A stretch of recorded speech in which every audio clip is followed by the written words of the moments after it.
সুপ্রিয় দর্শক আসসালামু আলাইকুম। খাদ্য রং চ্যানেল থেকে আপনাদের সকলকে জানাচ্ছি স্বাগতম। আশা করছি আপনারা সকলেই ভালো আছেন।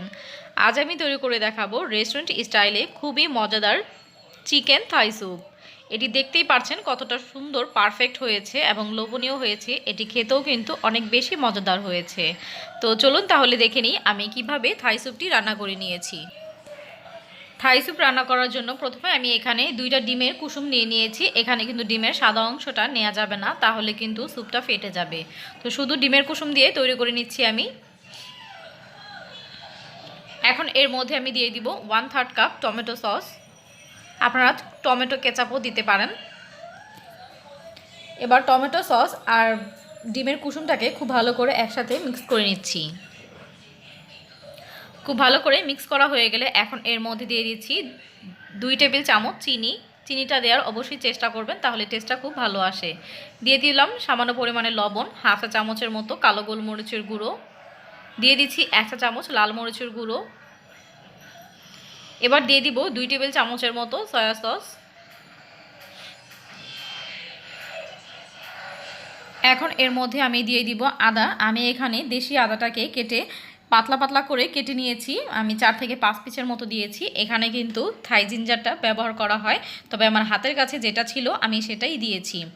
দিয়ে দিচ্ছি 1.5 টেবিল চামচের মতো লেবুর রস, দিয়ে আবারও খুব ভালো করে মিক্স করে নিচ্ছি।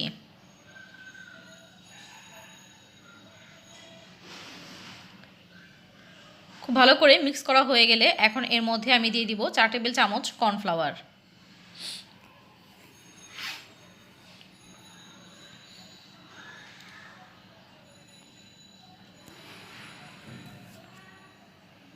দিয়ে দিব সামান্য পরিমাণে একটু পানি। এবার ভালো করে খুব মিক্স করে নিব।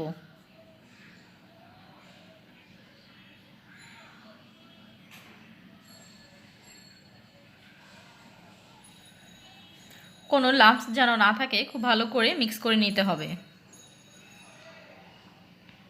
খুব ভালো করে মিক্স করা হয়ে গেলে আমি একটা সাইডে রেখে দিব।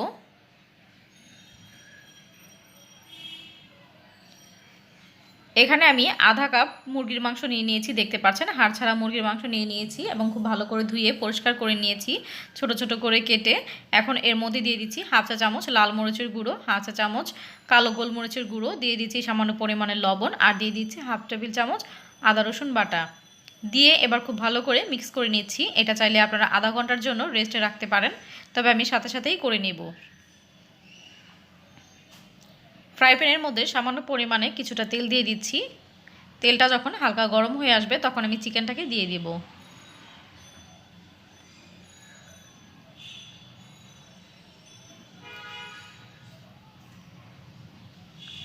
চিকেনটাকে আমি এইভাবে ভেজে নিব। আপনারা চাইলে এই চিকেনের সাথে চিংড়ি মাছও দিতে পারেন, আবার শুধু চিংড়ি মাছ দিয়েও করতে পারেন, আবার শুধু চিকেন দিয়েও করতে পারেন, আবার দুইটা একসাথেও করে নিতে পারেন।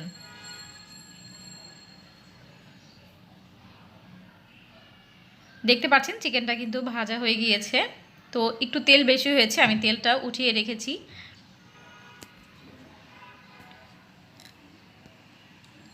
এখন এর মধ্যে আমি স্যুপটা ঢেলে দিব, আমরা যেটা রেডি করে রেখেছিলাম। আমি কিন্তু পরবর্তীতে এর মধ্যে আমি আরও 1 কাপ পরিমাণ পানি অ্যাড করেছিলাম। এবার চুলার আঁচটা কিন্তু মাঝারি আঁচে থেকেও কিছুটা কম থাকবে।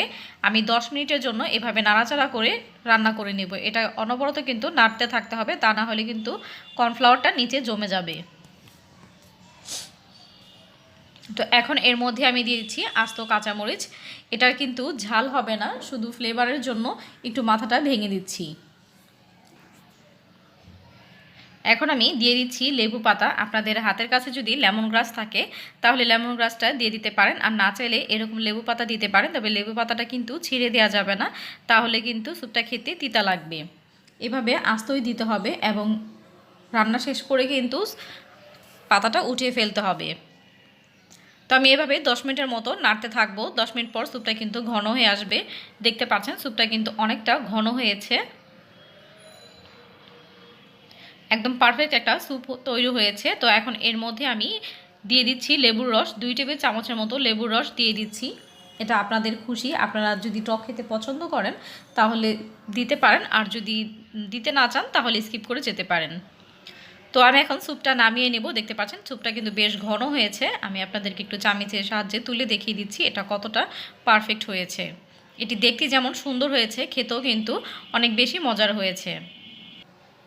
অনেকেই হয়তো মনে করেন যে রেস্টুরেন্টের খাবার মানে অনেক বেশি মশলা দিয়ে রান্না করতে হয়, বানাতে হয়, সেজন্য ঝামেলা মনে করে তৈরি করে খান না। তো দেখতেই পারলেন আমি কিন্তু খুব সহজভাবেই এবং অল্প কিছু উপকরণ দিয়ে কিন্তু থাই স্যুপটি রান্না করে দেখিয়েছি। এটি দেখতে কিন্তু দেখতে পাচ্ছেন হুবহু রেস্টুরেন্টের থাই স্যুপের মতোই লাগছে এবং খেতেও কিন্তু অনেক বেশি মজার হয়েছিল। আশা করছি ভিডিওটি আপনাদের কাছে ভালো লেগেছে। ভিডিওটি যদি ভালো লেগে থাকে তাহলে অবশ্যই একটি লাইক দিয়ে দিবেন এবং আপনাদের সুন্দর মতামতগুলো আমাদের কমেন্ট বক্সে কমেন্ট করে জানিয়ে দিবেন। ভিডিওটি আপনাদের ফ্রেন্ড অ্যান্ড ফ্যামিলির সাথে শেয়ার করে দিবেন। আমার চ্যানেলে যদি নতুন হয়ে থাকেন তাহলে অবশ্যই চ্যানেলটিকে সাবস্ক্রাইব করে বেল আইকনটি বাজিয়ে দিবেন, তাতে আমি ভিডিও আপলোড করার সাথে সাথে সবার আগে নোটিফিকেশন পেয়ে যাবেন। আমার জন্য সবাই দোয়া করবেন। আজ এই পর্যন্তই। আল্লাহ হাফেজ।